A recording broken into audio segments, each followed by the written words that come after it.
Hey everyone, I'm Charlie from Merchant Automotive.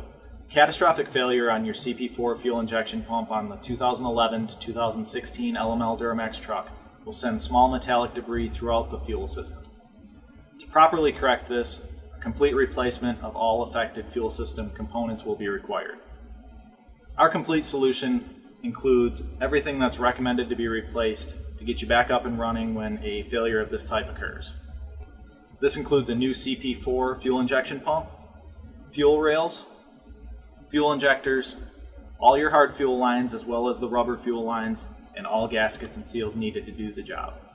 Everything will come individually packaged and labeled to avoid confusion during the installation process. We also offer the option to convert your fuel system to use a CP3 injection pump. Once installed, there's no tuning required, and it's the only kit on the market to carry a full 50-state CARB compliant certification. When this option is selected, your kit will come with a CP3 injection pump in place of the CP4, as well as all other components needed to do the conversion. You can find these kits as well as all your Duramax needs on our website, or just give us a call anytime. Thanks for watching.